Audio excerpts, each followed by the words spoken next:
Invité ce matin, Guillaume Robillard, docteur en études cinématographiques. Oui, décatiage, ce sont des ateliers proposés par le MACT où il va s'agir de décortiquer certains films de réalisateurs, notamment guadeloupéens. Bonjour Guillaume Robillard. Bonjour, merci beaucoup pour l'invitation. Une série d'ateliers qui débute demain au Mémorial Acte avec l'analyse de mise en scène de procès en contexte colonial et esclavagiste. Alors pourquoi se pencher sur cette vision ?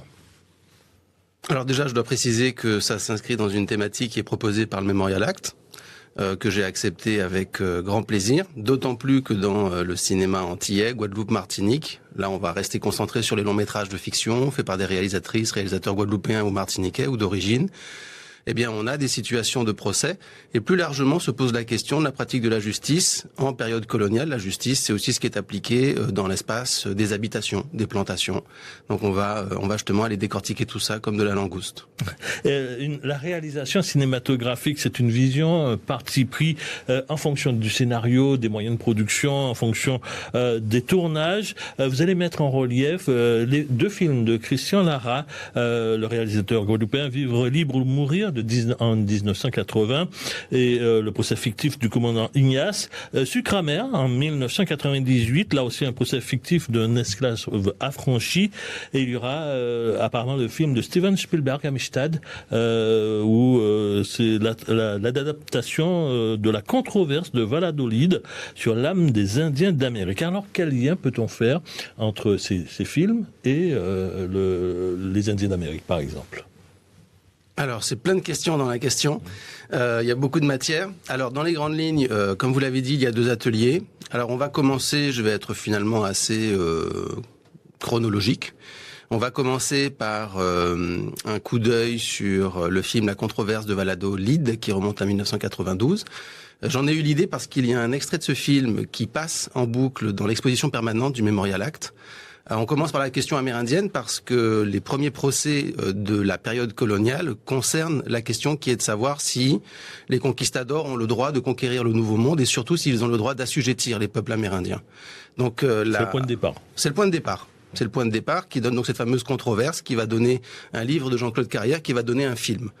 Donc en 1992, date symbolique s'il en est, puisque c'était les 500 ans de la, entre guillemets, découverte du Nouveau Monde par Christophe Colomb.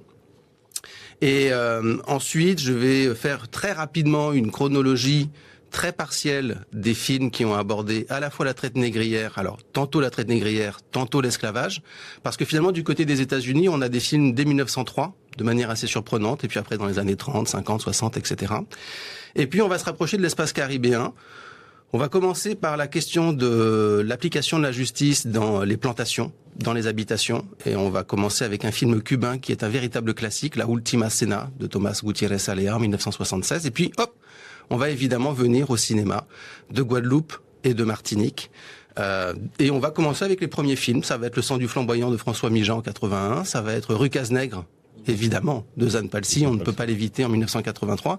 Qui, à des moments précis, pose la question, en fait, de l'iniquité de l'application de la justice en période coloniale, en statut de colonie. Et puis après, on va aller vers les fameux films de Christian Lara, puisque ces deux films, Vivre libre ou mourir et Sucre amer, sont directement liés, puisque Sucre amer est un remake officieux de Vivre libre ou mourir, avec des changements de positionnement, parce que les époques ne sont pas les mêmes. En 1980, on a certaines revendications politiques. En 1998, on revoit un petit peu comment on se positionne dans dans le champ national français, plus largement occidental, pour le dire rapidement. Et bien que ce ne soit pas au sens strict en période coloniale, il est évident que ce procès fictif qui va passer à la barre des personnages des différentes époques, de Christophe Colomb à des personnes de la période contemporaine des intrigues, est en fait dans une forme de temps où tout se mélange et où le présent se vit au passé. Alors, vous êtes universitaire, enseignant-chercheur, Paris 1, l'Université des Antilles et aussi le BTS audiovisuel important de Pointe-Noire. Vous voulez donner aux jeunes, au public, les clés pour comprendre à quel point les images, les représentations façonnent notre imaginaire, en fait. Oui, absolument. Je pense qu'il n'y a pas grand-chose à ajouter. Ouais. En l'occurrence, quand je me suis lancé dans un travail de recherche doctorale sur l'ensemble de ces films, que j'appelle le cinéma antillais, c'est une dénomination qui peut être discutée, elle l'est parfois par certains professionnels du milieu. J'étais déjà avec une pratique en réalisation en documentaire, particulièrement sensible à la question de savoir ce qui avait été fait avant, pour bien comprendre les images que nous avons déjà reçues ou qui ont déjà été composées et qui nous permettent de nous représenter dans cette réalité caribéenne de manière plus large. Alors pourquoi cette préoccupation ? Je suis né, j'ai grandi en Guadeloupe, j'ai été vers des études en réalisation et je me suis demandé, voilà ce qu'il en était des enjeux de la représentation de nous-mêmes. Et c'est vrai que j'ai à cœur de transmettre les données que j'ai réussi à dégager de cette recherche. Donc partout où je peux faire cours, sous forme de séminaires plus ou moins longs, que ce soit à l'université ou au BTS audiovisuel, ou dans des formations plus ponctuelles, voilà, je suis très très sensible à ce travail-là. Et une question, est-ce que la construction imaginaire a un impact sur la relation sociale ou la relation à la société ? Je le pense absolument. Et d'ailleurs, on est très sensible. Je sais que beaucoup de réalisateurs guadeloupéens ou martiniquais, pas eux seulement, sont très sensibles à la question de la représentation des minorités ethniques dans la production française, le cinéma français. On peut se poser la même question dans nos propres productions.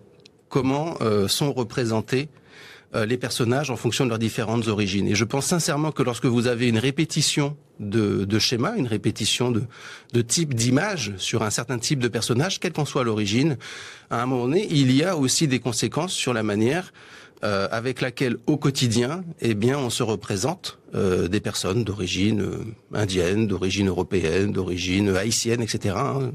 Encore une fois très très large. Si, a fortiori, vous n'avez pas vous-même dans votre quotidien une fréquentation concrète de ces différentes personnes.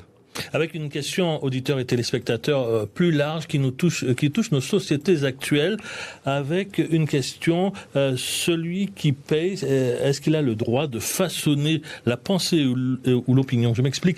Il y a à travers le monde une petite poignée de milliardaires qui s'arrogent le droit de prendre le cinéma, les plateformes de streaming, les plateformes vidéo, avec une idée politique derrière, donner ou en tout cas laisser une opinion dominante dominer. C'est une très vaste question. Il y a, je pense, toujours eu ce type de rapport de force. D'ailleurs, en particulier, je soulignais qu'il y a des films depuis très longtemps sur la traite négrière, l'esclavage du côté des États-Unis, alors que ça a mis beaucoup plus de temps à arriver du côté de la production française. On le sait, je pense que je suis pas en train de révéler un scoop. Et là, déjà, il y a une différence majeure, c'est que du côté des États-Unis, on est sur du cinéma de financement privé, très majoritairement, alors que du côté de la France, c'est par le système de financement, du financement majoritairement public. Donc il y a toujours des rapports de force de ce type. Le souci, c'est évidemment toujours quand vous avez la concentration du pouvoir entre les mains de quelques personnes ou d'une personne, et a fortiori si vous n'êtes pas face à une personnalité qui s'inscrit dans une logique de diversité des opinions, on a le risque d'un appauvrissement des possibilités, des projets, et puis certaines directions, effectivement, politisées de la production. Mais ces milliardaires, notamment français, Pierre-Édouard Sternin ou Vincent Bolloré, revendiquent clairement la volonté d'effacer, d'occulter une partie de l'histoire, l'esclavage par exemple, dans les livres avec des éditions, mais aussi dans le cinéma. C'est préoccupant. C'est préoccupant. Déjà, le fait que ce soit formulé, c'est préoccupant. C'est préoccupant d'autant plus que malgré la difficulté d'un pays comme la France à reconnaître ce pan de son histoire, on sait encore une fois qu'il y a eu du temps avant qu'on arrive à un certain nombre de commémorations, de reconnaissances publiques de ce passé esclavagiste et colonial. Il y a quand même eu de la part du monde de l'édition en particulier. Du côté du cinéma, c'est différent puisque les moyens qui sont à mettre en place pour faire un film sont beaucoup plus importants que ce que vous sollicitez du point de vue financier pour éditer des livres. Mais le monde de l'édition a tout à fait été ouvert à un ensemble de discours d'auteurs de la littérature qu'on appelle aujourd'hui littérature antillaise. Des auteurs comme Édouard Glissant, Aimé Césaire, Maryse Condé, etc. ont été édités de fait par des maisons d'édition parisiennes en particulier. Aujourd'hui, on peut craindre que certains types d'écrits et de projets filmiques aient beaucoup plus de mal à être financés et à être diffusés ou distribués. Donc oui, en ce qui me concerne, je pense que la situation est préoccupante. On peut dire qu'on est en période de marée basse. Alors, dernière question, Guillaume Robillard. De votre analyse, est-ce qu'il y a une évolution de l'imaginaire, ou en tout cas de la représentation cinématographique, documentaire ou vidéo, des Antilles ou de l'histoire coloniale antillaise ? Alors je pense qu'il y a une évolution. Après, on peut toujours se dire qu'on aimerait que ce soit plus ou que ça aille plus vite. Il y a une évolution, ne serait-ce qu'avec un film assez récent de 2024, Ni chienne ni maître, de Simon Moutaïrou, je ne voulais pas écorcher son nom, qui a eu une distribution importante en France hexagonale et dans les Outre-mer, et qui aborde évidemment la question de l'esclavage. On voit qu'on arrive enfin à avoir des projets de production importante, avec une diffusion et une distribution importante qui aborde ces questions, alors que pendant très longtemps, c'était des films qui étaient beaucoup plus financés sur un mode indépendant, avec une distribution un petit peu plus confidentielle. Je pense à Passage du milieu de Guy Deslauriers, par exemple, sur la traite négrière. Donc en particulier. Donc il y a une évolution de ce côté-là, et puis il y a une évolution de la représentation des Antilles. Je pense en particulier au succès d'un film comme Zion de Nelson Foy, Bandit, ou Bandit, la série. voilà, qui a été produite, série qui a été produite par Netflix. Et on voit bien que Zion a réussi, comme à son époque Nègre-Marron en 2005, d'ailleurs de Jean-Claude Barny, il ne faut pas l'oublier, ou plutôt dans les années 80, Rue Cazenègre de Zane Palsy, par exemple, de manière ponctuelle, à solliciter un public qui dépasse un public qui a un lien direct avec les Antilles, que ce soit la communauté antillaise, entre guillemets, de France hexagonale, ou que ce soit un public local. Un atelier, vous l'avez entendu, qui va être très important. Ce sera demain à partir de 9h au Memorial Act, et il y aura un autre atelier le 20 juin prochain. Guillaume Robillard, merci d'avoir répondu à nos questions. Très bonne journée. Merci à vous.